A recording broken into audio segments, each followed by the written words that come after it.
Hello, hello. As every Tuesday, I am here with you, at the place. At the place here. Welcome to the place in episode 213. 213. I'm starting to talk Dutch to you guys. 213 of Tell, the Everyday Life Lesson podcast. Today we are going to talk about why cancel culture is not only harmful for the victims, but maybe it's also harmful for other people that are involved. So if you don't know what this is about, then just bear with me. This is something that we do every week. It's called The Place for more connections and more answers. Every Tuesday at 12 o'clock, you can follow us on Facebook Live or YouTube Live. Or if you even want to be more involved, you can actually also call in to our Zoom for the after party or follow us there. If you don't know the Zoom link, just drop me a message. I can actually see you when you send a message, and I'll drop you a link so that you can join us later for the after party in Zoom, if that is something that you want, of course, right? And before I forget, subscribe please on my YouTube Live channel. It's relatively new, so we don't have so much subscribers yet, so I would love to have a few more so that you can always see the episodes that we did if you cannot follow us live, or just follow us on Facebook Live and follow me there. So whatever is best. And if you really want to do both, then that's a good thing too, right? So once again, welcome to The Place, episode 213, as I told you, of Tell, the Everyday Life Lesson. Today we talk about cancel culture and what that is.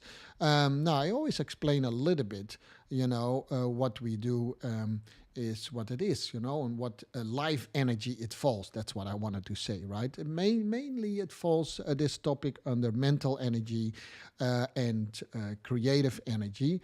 And you might wonder, like, creative energy, what is that to do with cancel culture? Well, creative energy, that is also the energy under which actually your relationship falls. So, that becomes a little bit more clearer later on. There are actually five. Life energies, as you all know. You have physical energy. I do this every week, right? We have mental energy. We have creative energy.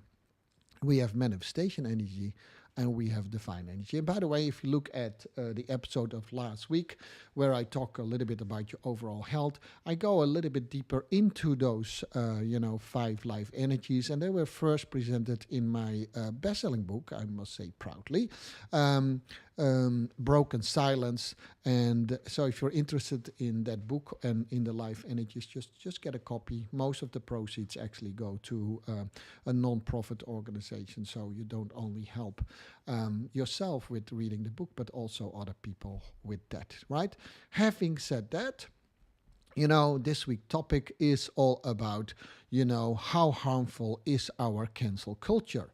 And you might not know specifically, if you're not a native English speaker, what cancel culture is. So we go into that a little bit as well.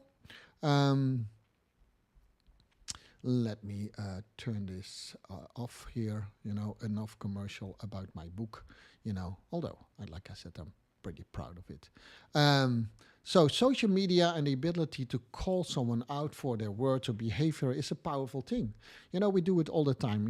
I love social media, but I also hate it at the same time. I had some sort of a love-hate relationship with it. But to call someone out for their words or behavior, that's a good thing. If someone is doing really bad, maybe that's an accountability thing that we need to do. But, it could also go a little bit too far. So, however, canceling or judgment can often be rooted in anger. So, or if you say something. And in the past, when you said something, it just didn't go much further than your own circle. But nowadays, if you say something out loud and it immediately goes into social media, it can widespread really quickly and go maybe too far than you actually intended to do. So canceling or judgment can often be rooted in anger, and both sides shouting at each other can hinder and it accelerate the cause instead of actually solving the cause that it is, right?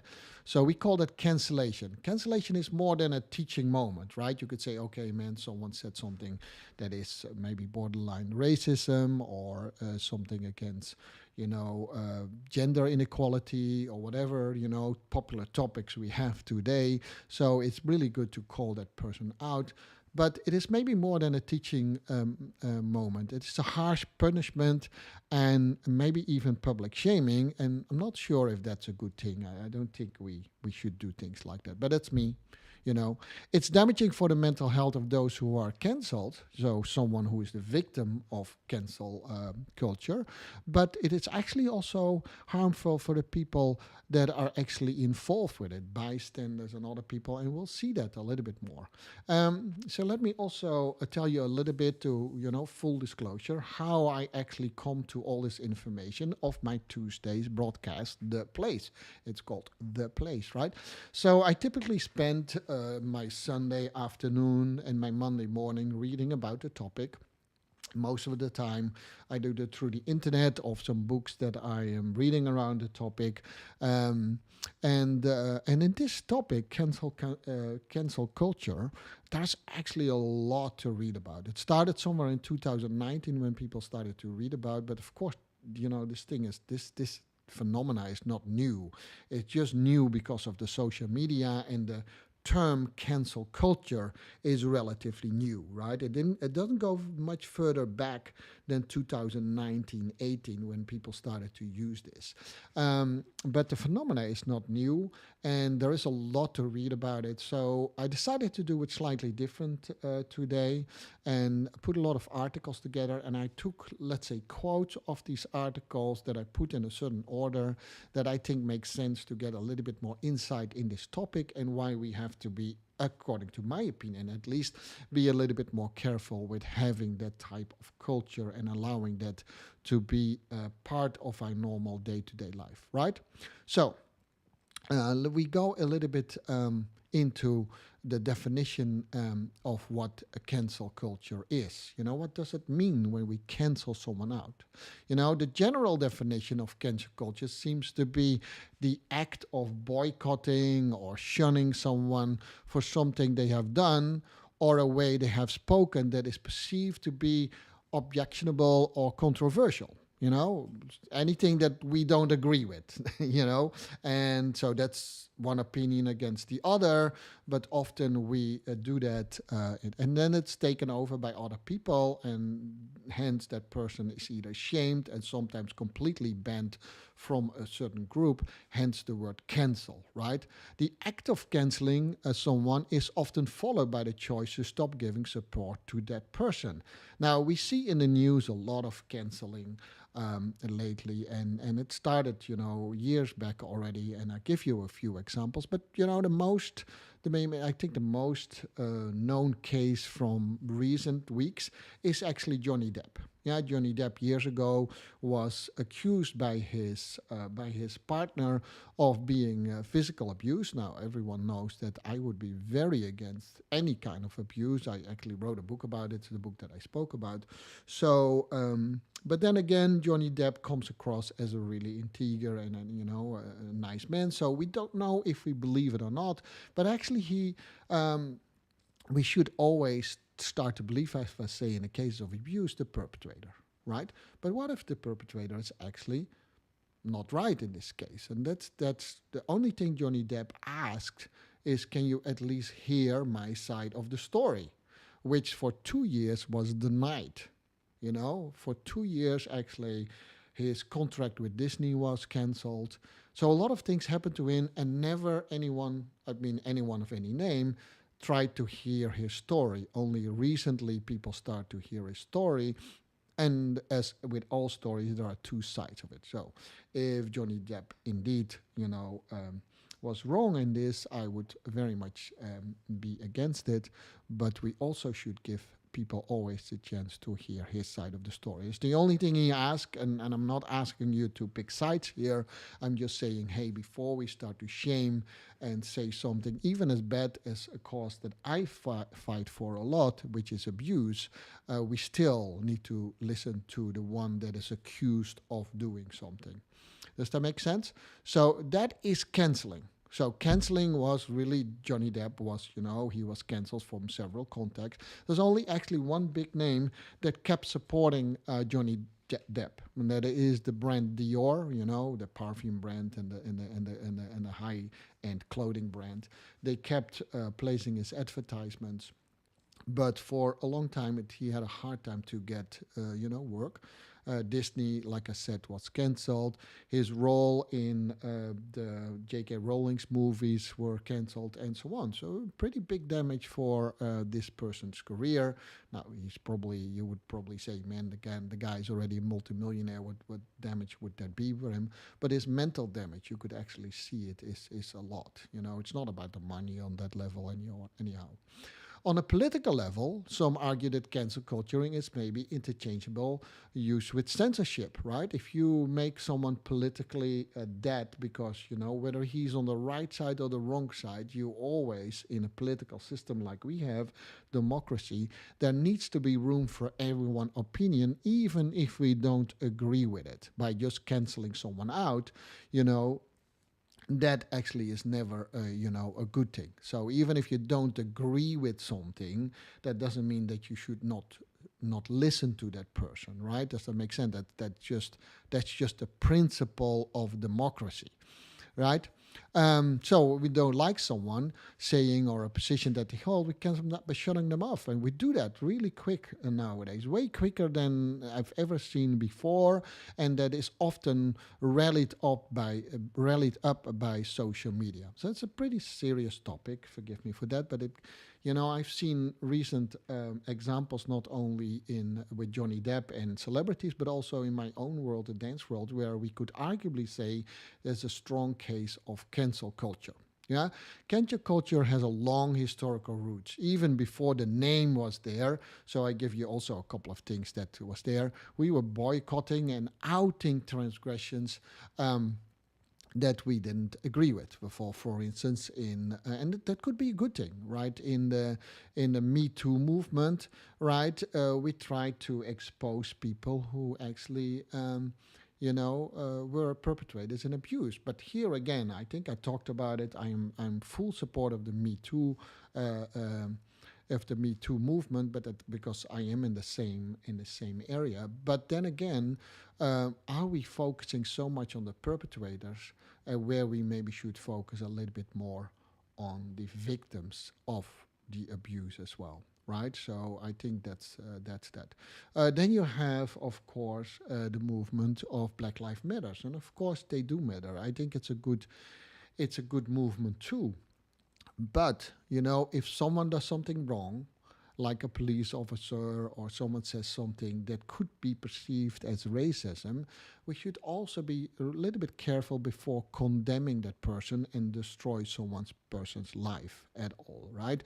So we have seen several cases in the US where a police officer, and if that person is guilty afterwards, then that's all right, but we often condemn them already in social media and in the press before this person had the right to defend himself in front of court. That is part of our democratic system, and I understand that we sometimes get angry of the things that we see in the media or we see it on YouTube, but do understand that we cannot rule our country or our lives by anger alone. We should also allow justice to take place, and we are not guilty until proven guilty.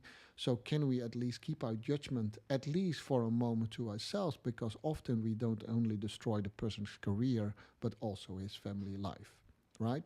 Now, in many of those cases with police officers, yeah, there was maybe some wrongdoing in it, but in maybe equal and even more, it was not, right? The person had maybe a wrong judgment, but being a police officer where you go every day and risk your life to protect other people, you can make mistakes. And although we hold them to a higher standard, right? We still make mistakes. Barack Obama, who is an Afro-American himself, had a really nice quote of that, and I will come back to that later. So this is a serious topic, and I think movements like Me Too or Black Lives Matter are definitely doing good things, but we should not let our lives run by emotion. So we also saw that in the Corona time, and we're still actually in it. People don't believe, it feels like it's not there anymore, but it's definitely still there.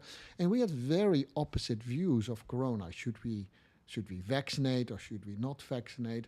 Well, we should listen to either side, right? The people who vaccinate do that for a reason they believe in, but the people who don't vaccinate also do that for a reason they do believe in. And I don't want relationship to be destroyed just because we have opposite opinions, right? Does that make sense? That's what cancel culture is about.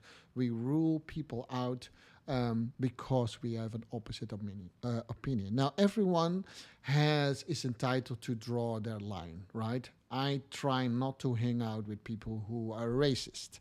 I try not to hang out with people who don't believe in gender equality. That's where I draw the line. So you could say, Jean, then you also are part of the cancel culture. Yeah, probably that is true for all of us, right? That doesn't mean that I am not giving a voice to people who have that opposite opinion, right? And it is, I think it was, who was that it says, I would always, I would not die for what I don't know how he said it, but I'll come back to it. It's a nice quote, but I just can't, it just come to my mind. All right, so the most damaging aspect of what the current cancel culture is actually twofold. Yeah, first, cancel culture it's an all or nothing type of reasoning, right? You either, if you're not with us, then you're against us, right? And that doesn't open discussion, right? And I must say to my friends in the dance world, that has been used with the so-called freedom to dance, freedom to choice. But do know, if you're an influencer, that the bystanders then believe, wow, if I don't go with that person with a lot of influence, then he might believe that I am against him, and therefore I just also do that, right? So when other people are afraid, and we saw that. It doesn't mean that when other people have a different way that they immediately agree or disagree with you. Maybe they just want to follow a different line of actions, right? Can we be open to that too, right? So first, cancel culture is an all or nothing type of way of thinking. It gives no room for change and growth over time. Accepting responsibility and learning. No opportunities for the prodigal son here. I mean, if you don't know what it is, then I might do another session on the prodigal son. Second, and perhaps more important, we are teaching each other, but mainly young people, that it is okay and even cool to attack those that we disagree with, and or that we find annoying or dislike. So the whole topic of bullying and it starts already in elementary school.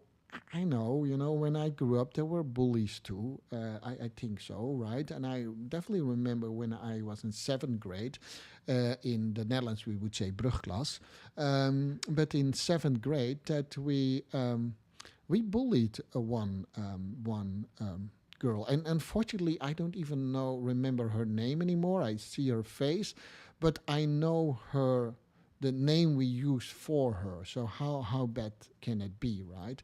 And this girl left school, even if we publicly all apologized to her. We as a class, we really regretted how we treated her, but that girl was damaged. And so I'm not saying that bullying is something that is new, but what is new is that the number of suicides because of bullying has increased tremendously.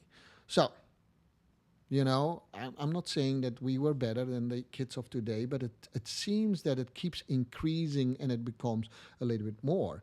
And so cancel culture already is is there is where bullying, that is with one kid because she looks different, maybe she smells different, or he is different, and we just shame that person. And it's not only shaming that person, but then people who actually don't want to be in that shaming, they say, well, they also don't want to be seen with that other person, because then they are afraid that they are cancelled too. Does that make sense? So to know that with our behavior on social media, we give the younger people an example how to behave in public. And we need to think about these things, right? So, it always feels like I'm doing this. I'm just giving you an example that I was not better than either one of you. I was part of shaming that girl at the time when I was only 13 years old, and I regretted it a lot. But it happened, and the damage was done. She left school, at least our school. She had to find another school, and because she felt better with that. And I often wonder what happened with that kid, and if that still is damaging her. And if you read about it, if a kid is severely bullied, it damaged that person for life. It's seriously true. It's not something like just grow over it and Okay. Under the banner of accountability, there are things where you can say, okay, we need to hold people accountable for what they do. We are accepting public shaming and bullying as acceptable behavior for navigating power differentials with attention to values and purpose, right? So, in other words, I'm quoting this from something that I read. So, we can say, okay, we need to hold people accountable. So, let's say a policeman is doing something wrong, or maybe it's even me. After all, a public speaker, I do something wrong. Does that mean that everything in that person is wrong? Was a wrong intent, or was just a moment when this person was just, I don't know, he had a bad day, maybe, right? And sometimes a bad day can have, really bad, bad consequences. So let's talk about road rage, right? Road rage typically is when someone takes you over and cuts you off, and then you do this, and sometimes you drive behind that person and you want to say, you are an idiot. And in some cases, actually, an accident happens. And then you say, wow, that person was really bad with road rage. But if everyone who has been behind the wheel, or 90% at least of the people, we all felt that once in a while, we had the road rage. I know that I sometimes use words that I normally don't use to someone that I totally don't know. And just because that person makes a wrong movement in traffic, I use curse words to that person that I don't normally use. So think about that for a moment, Never think that you're above these things. So then you can ask, so why would people actually do these things? We actually agree what you just said. I mean, that's not a good thing. Yes, accountability is good, but you're just publicly shaming without even giving a thought, or without opening a discussion, without actually allowing the other person also to share their opinion, why their behavior was such. Why do people do that then? Well, first of all, and that's probably the most important one, cancel culture increases social status. So once I start that cancel, culture, and it happens a lot, way more than you think, but most of them luckily are not so successful, but it increases my status. So if people joining, my tribe in saying shame on that person who did that, my group grows really fast. And it seems nowadays, actually research shows that we think that social status is way more important than anything else. And you can try to disprove away with that. But anyone who is strongly involved in social media, do that. We believe that is important. We fight for the likes in TikTok. We do actually crazy dances that we never would do because we think we get more likes on it. And I actually always question anyone, even the people close to me. I ask them, why do you do that? And I always get the same answer, but yeah, it is important. And no one really can explain me why it's important to have more likes. It only caresses the ego. It seriously does. If you have a business that is dependent on a lot of people that follows you, I can understand that. But you only need to have people that follow you that is kind of your potential customer group. Does that make any sense? So I direct my message a lot, not this message, but where I do my coaching work, to either dancers or to people who have been in abuse past. I don't care about the other people whether they see my message or not, right? Because I would never be able to give them my service anyhow. Does that make sense? So yeah, I look for likes of people of that, but I don't try to get as many likes as I can just for the sake of likes. So really think about that. I know 90% of you social media people, even the people who are really close to me, don't agree with me with it, but research clearly show that one of the big reasons why cancel culture is so predominant at the moment is that people really value social status more than anything else. And so I'm not making this up, right? Secondly, cancel culture reduces the social status of my enemies. So if I already believe that the world can only be lived through people who are with me or for me, or not with me, so with me or against me, then it would help me if I diminishes the status of someone else. So if I am a proponent of doing vaccines, right, then I can, it's not always directed to one person. It's sometimes directed to another person, right? So I am definitely someone who believes in vaccination, but I try to be respectful. I'm not saying that I'm always successful, but I try to be respectful to the people who made different choices in that. Does that make sense? So you don't have to shame people who don't get vaccinated because they might have a really good reason for it that you don't know. Or we generalize everyone. I know people who actually are very allergic to this type of vaccinations and they couldn't even get a vaccination even if they want to, right? You don't know that. There might be a religious belief why they don't want to do, and maybe they have just a personal conviction that is not my business, right? But I can still be respectful to the other group. But cancel culture reduces social status of my enemies. So if I am very clever and being very strong against the other group, my social status grows as well, right? So you could also say social strivers, that all the people who likes to have likes, has created new opportunities to move up by taking others down. You could see it that like that. Yeah? Social status is relative, right? If I go up, the other one goes down. Research shows that too, right? Anyhow, number three, cancel culture strengthens the social bonds. So my group becomes stronger if I have a more, identifying things that surround me. Saying, hey, I have a group that is against, vaccination. That could be the other group. I see that too. And then that would strengthen me if I have a clear identification. Yeah. And Dr. Tang, I'm quoting it a little bit later, says we all have that need. We still have this tribal need to belong to a group. It's one of our human behaviors. But what do you sacrifice to belong to a certain group, right? If you belong to a group that cancels out another group, I'm not so sure if you should be part of it. Does that make sense?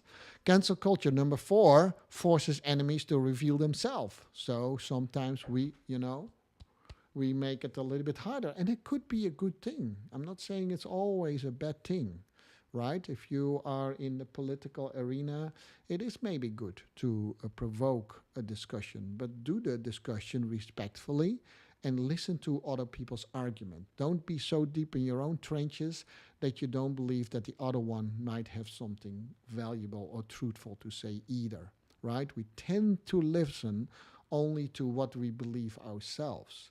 And if you think about change in life, that has always to do with changing your own beliefs.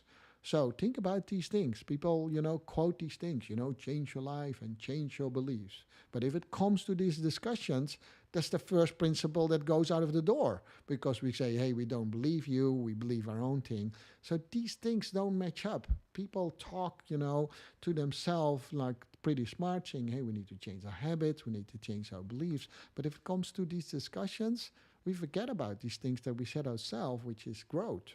We say growth lies beyond our comfort zone. And that is true. And outside our comfort zone is listening to other people that you don't agree with. All right, number 5, cancel culture produce fast rewards. Yeah, there is nothing as fast rewarded by likes and followers as railing up a discussion that goes against someone else that we believe or a big group enough believe is wrong. So it's very successful. So there are actually people who study this now, specifically in the political arena. So that's why I sometimes not so happy with our politics. And they on purposely do that, right? We try to find things to shame and blame other people so that this principle works. Now, in the US, we say that the Democrats, they do that a lot. Now, of course, the Democrats, they say the Republicans do that a lot. By default, by listening to what I just said, we cancel each other out. We don't open the dialogue. We actually polarize ourselves. And if you polarize, you can only shout to each other because the distance is too big. Does that make any sense? So it's better to be closer. And even if you don't agree with each other, at least try to listen to each other. I don't know. Maybe I'm either so naive in this world, or I'm maybe too smart for this world. I'm just letting you decide it. But in my case, it is not that difficult, right?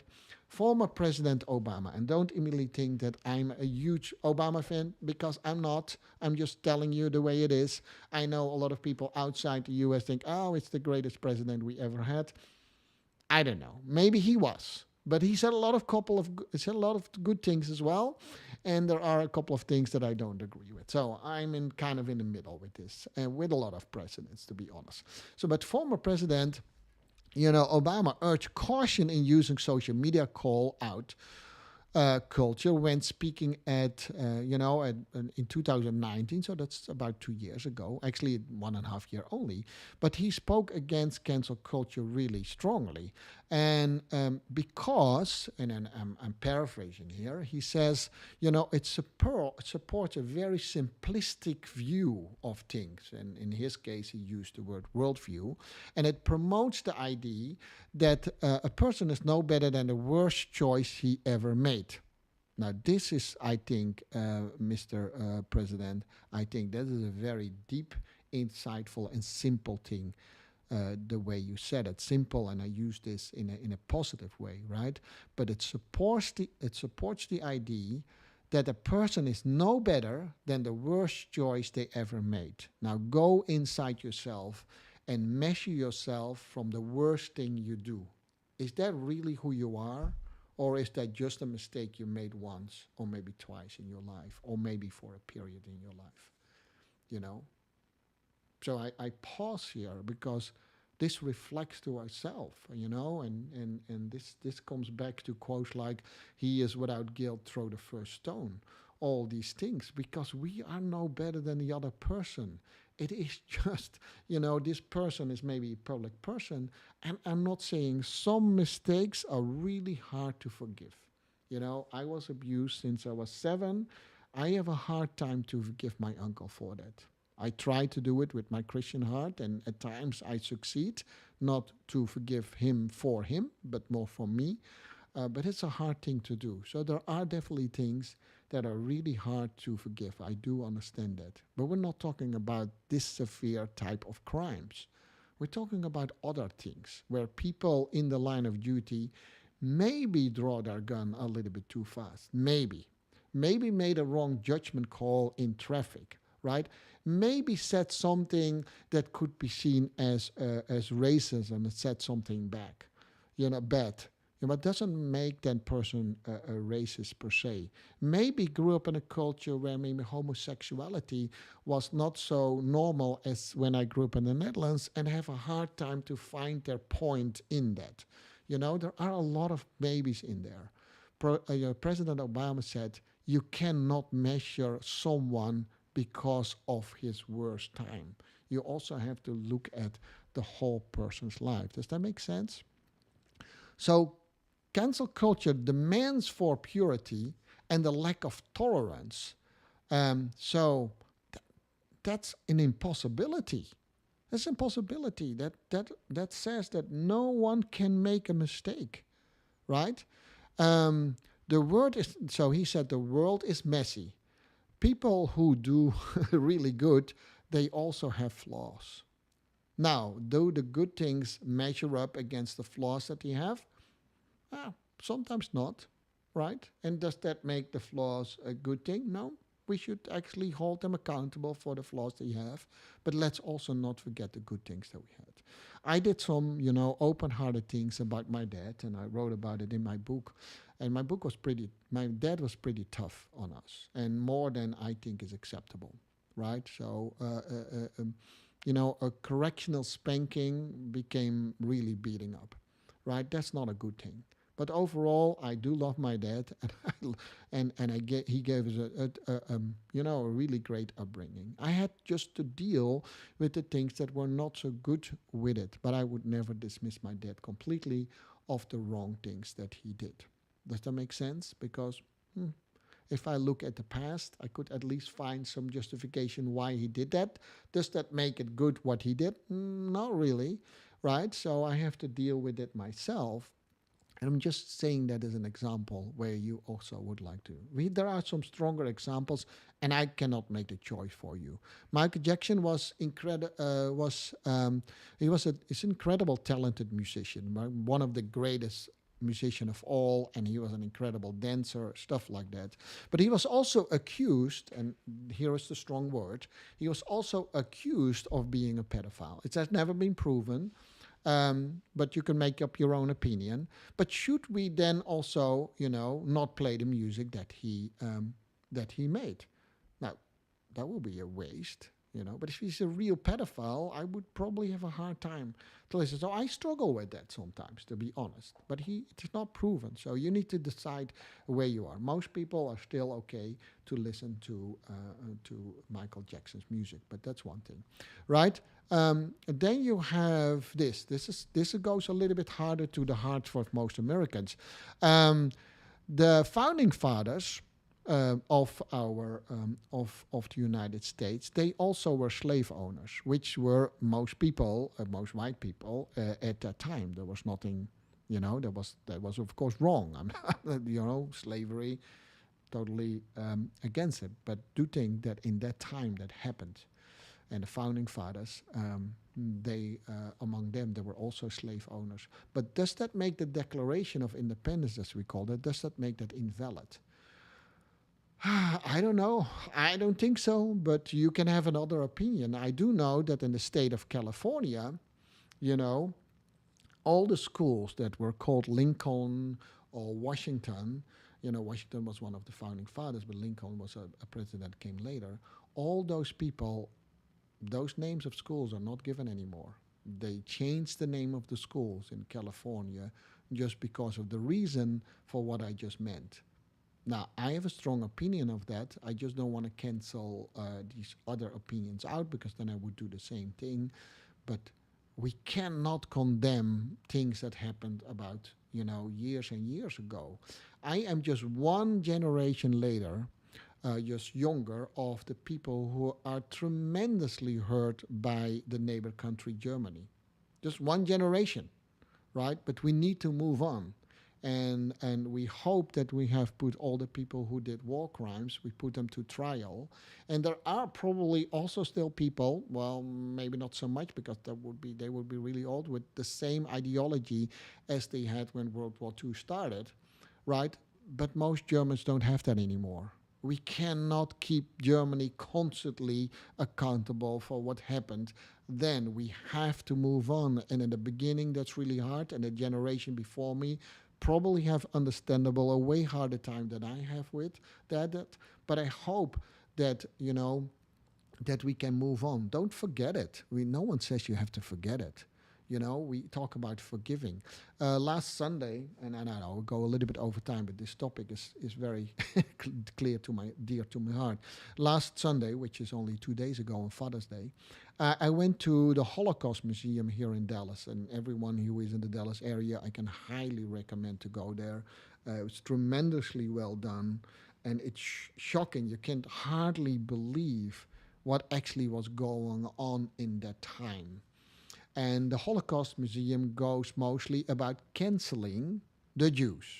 And then, in the most literal form you can ever imagine, and that's by destroying, anyone who's a Jew. If you think there was only an attitude by Germans at that time, you are hugely mistaken. Anti-Jew thinking was across the whole world. We are silent about that, but I can prove it through history. It started years and years ago, very much supported by the Catholic Church, to be honest. Only in 1965, the Pope of that time, started to change the wording how our attitude as Catholics needed to be against Jews. Only in 1965. Yeah, I know, I say shocking things, and the place is not only about soft things, but don't think it was only about the Jews, about the Nazis. The Nazis just took it to a very far extreme, a very far extreme, right? But people like Henry Ford, by the way, the founder of Ford Cars. Unfortunately, I drive a Ford, I must honestly admit, not even knowing that it was that case at that time, actually, had a magazine, a newspaper, that was very proponent of anti-Jew policy. Yeah? So, I'm just saying canceling out is not only to one person, but could go so far in history that 6 million Jews, if not more, were killed in Nazi concentration camps. But don't mistaken that you think it's only about Nazis in that time. There were way more who did that. Does that make any sense? Cancel culture is extremely dangerous. It's not just about shaming. It's extremely dangerous, right? Now, what is always close to my heart is empathy. Yeah, empathy is feeling what another person feel and try to do that even if you don't agree with it. Now, you could ask your question, does cancel culture stop empathy? The obvious answer is, of course, yes, right? Because if we cancel other by silencing them and cutting them off, then there is no connection. And then if there's no connection, there is no listening, and then we're not sharing. And if there's no sharing, you actually kill the experience of empathy, right? So if you come from an empathic point of view, and whether you're a Christian or whether you follow another philosophy, Buddhism maybe, or maybe it's just your own personal thing, be very careful what you do here, because if you condone cancel culture, we actually kill empathy. And I can tell you, if empathy leaves this world, the world will become a really dark place. Yeah? Now, that could be a doom thinking kind of thing. I could also say, hey, but yeah, that's just part of social media. Wait till you are a victim of cancel culture, right? Just to get a little view, Mike. Now, Dr. Tang, I read about some articles that he wrote, and he explains that on a human level, we have a fundamental drive to be part of a group. We all want that.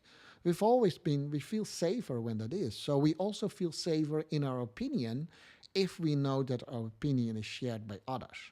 So if we can, target a person, that's the easiest way to group that. You see it in schools, bullying is part of it. Why is that? Most people are not bullies, by the way. There's a reason why the bullier is a bullier. Don't immediately, attack that person either. There is often a very sad story about the bulliers. But you have bystanders, and in the Holocaust Museum, they also said you have upstanders.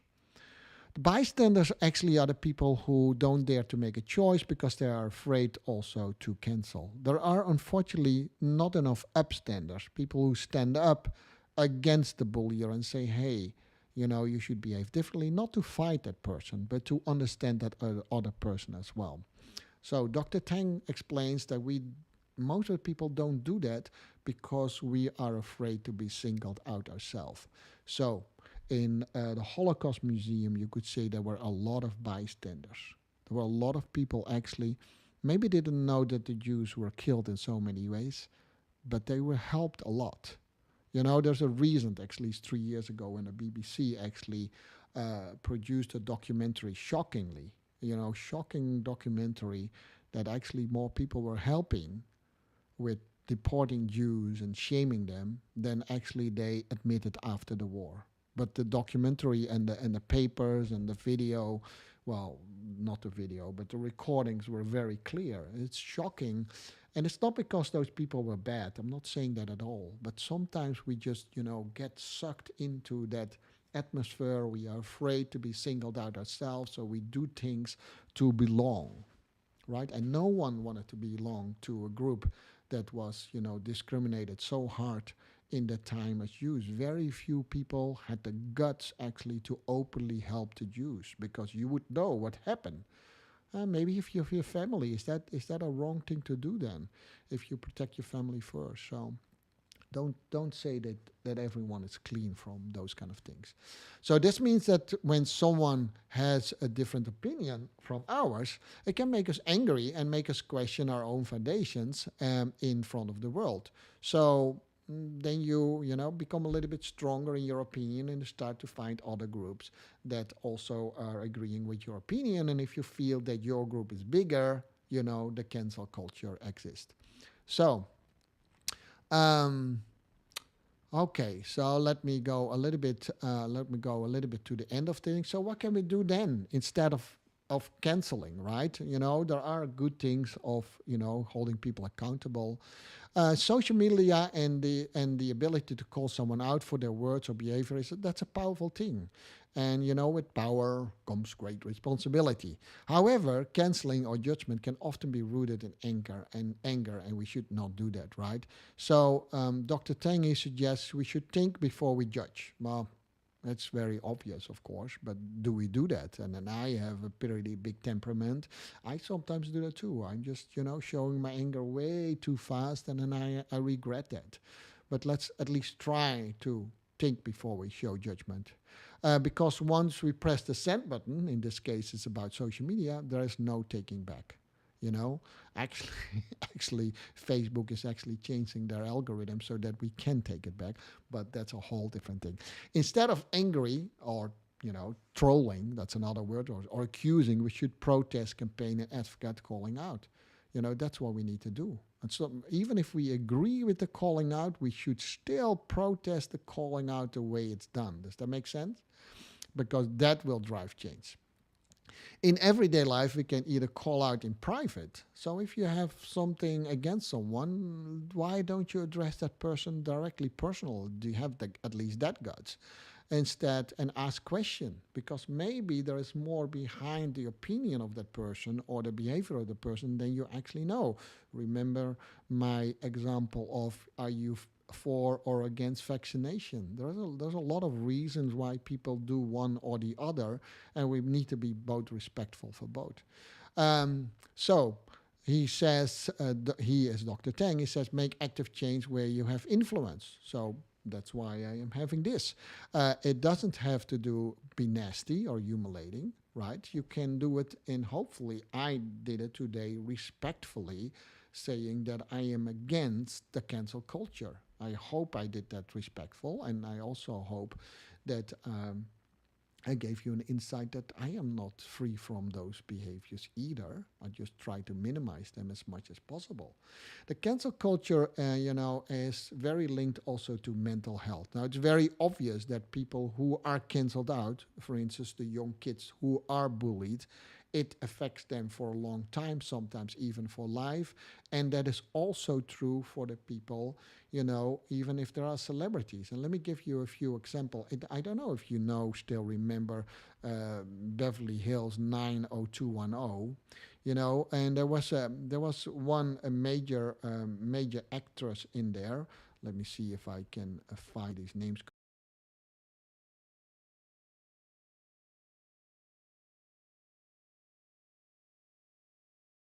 90210. There was were young kids actually, and they had, they lived and they had all kind of things. But there was a girl, Shannon Doherty, and she was a little bit wild and to some extent even promiscuous in that role that she had. But then people said to that she had that same life, in her private life, which was absolutely not true. And that went so far that even when this young lady at the time was fighting cancer, a lot of people still could not bring up any sympathy of what she went through. Actually, her whole career was for a long time completely ruined. I'm sorry that I take a lot of female actresses, but I gave up Johnny Depp too, by the way. Johnny Depp too. There's another group of actresses called the Chicks, right? And they just had pretty serious questions about the behavior of George Bush Jr. And that was literally all that it was. It was a political question why he was for certain things and against other things. Um, but the campaign against them was so successful that the career of those three actors were completely ruined. They never recovered from it. Another one is Janet Jackson. Everyone knows that the Olympic Games, I forgot what it was, where Janet Jackson was dancing with, what is his name, Justin Timberlake. And they made some sort of a turn, and he ripped off a piece of her clothing, and her boobs fell out. Now, Justin Timberlake was never it was never done off as a wardrobe malfunction. It was all done by Janet Jackson, saying that she had indecent behavior, and it went very deep, especially here, and it affected Janet Jackson for a very long time. That one behavior, which was just a wardrobe malfunction. And last but not least, and I know Irene is probably listening. So, oh no, no, no, I do two more. But is Megan Fox. Megan Fox, yes, in the first movie that she became famous, what is that called, the Transformers, there was a little bit over sexuality of how she was portrayed. Very good looking young woman, I say, and everyone was like, oh my gosh, Megan Fox, she's so good looking. What we didn't know is that she was, portrayed only as a sex symbol at some point in time, and the behavior of the producer, Jerry Bruckheimer, actually misused that completely. And I don't know Megan. I don't have anything with her at all. I just know that if you look deeper in that story, that they kind of tried to destroy this woman thing when she started to say that she was young, and she was actually to some extent, you could say, abused by the producers of the movies that she worked for, and they only said that she did it herself. So that happens a lot. And then last but not least is most people don't know that, but I'm a big lover of watching golf on television. And one of my big heroes in golf was, of course, like many of golf, was Tiger Woods. And Tiger Woods was allegedly he was a sex addict. Whether he was that or not has never been proven. But he had also, through that, his marriage went down, which is all a private matter, I would say. We should shut down a lot of people that have that doing that. But his whole career went down the drain. Has nothing to do with his golf. With his golf abilities. Now the man is back on top, which is good. Now, should we condemn the man because he had behavior that is maybe, he's known that he had a relationship with a hooker, or at least he went to a few hookers. I think a lot of men that are listening to me right now who ever been to a hooker and their career could be destroyed because of that, they should really think about it, because I never met a man besides myself that openly admitted that they went to a public woman, so to speak. Actually, I wrote about it, right? So, but a lot of men, and if you look at the numbers, there are a lot of men who do it, but there are none of them who actually ever admitted to it. I'm not saying that it's a good thing that we have done that as men. Actually, I think it's a really bad thing. I'm just saying the mistakes that we make doesn't always stand for the men that we are today, right? And that is true for everyone. So these are a few examples of celebrities who have been cancelled out for the things that they did either privately that they might even regret, um, and um, and do that at all. So I want to come to a conclusion here. Where is it? So so so in the end it is. Um, let me see how we can do this. I just because I have a whole story. So what we should do is actually, we shouldn't look maybe too much where it's coming from. It is from all ages, right? It does exist. It's just much bigger because we have social media. It's very toxic, and it can happen to everyone of us, right? So you could actually say a lot of experts they agree that cancel culture has come to a very unhealthy level, and it's increasing every year more. It's only 3 years old if it comes to social media, right? And you need to come back to what we call old values, right? Don't be so quick to judge, right? Don't believe in things that perfection does exist. It doesn't. You are not perfect. I am not perfect. And the people that we accuse of their imperfections are just as you and me most of the time, right? I'm not talking about serious criminals or people who are really want to do wrong, like the Nazis or something. Yeah, we should bring them to justice and hold them accountable. But we're talking about typically most of the time a normal house father or mother who maybe made a judgment mistake. And it could be in traffic, it could be in public speaking, it could be as an actor, it could be as a singer, it could be in any situation, right? And the reason why I think we should do that is to give an example to the young people, because you only have to see that the increase of bullying has almost a strong correlation of the behavior that we have on social media. We just condone. If we condone this all, if I see the discussions that are going on around abuse and how we use that more to cancel people out instead of trying to help the people who are victims, then I am almost ashamed to be part of that. And I'm a really big proponent of trying to get abuse out of the world, right? But we should also have an eye for anyone else who does that. Do you know, for instance, in this case, and it's an incredibly hard discussion, I know that bulliers are often bullied themselves too, that abusers are often abused themselves too. We need to break that circle of judgment and immediately condemning. We have to, and it's for me, as someone who has been an abuse victim, it's really hard to do that, to find in my heart sometimes try to understand the abuser. But if we don't do that, it will never stop. Does that make any sense? Right? So it's a hard call out. I hope you like that message. I know it's very serious. I've seen it also in the dance world. No one is free from this. We have boycotted one of the biggest competitions in the world, which is Blackpool.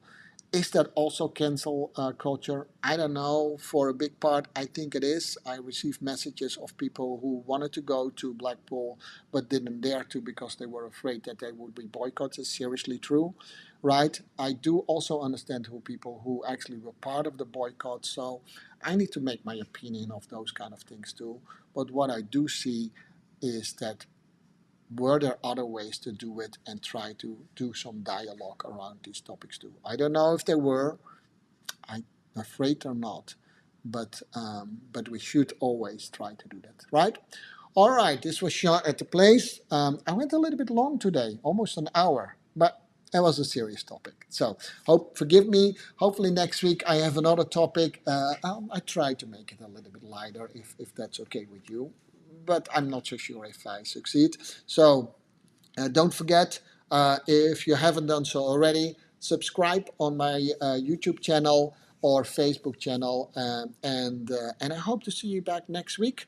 This was shot at the place here, and with that, I'll say bye bye.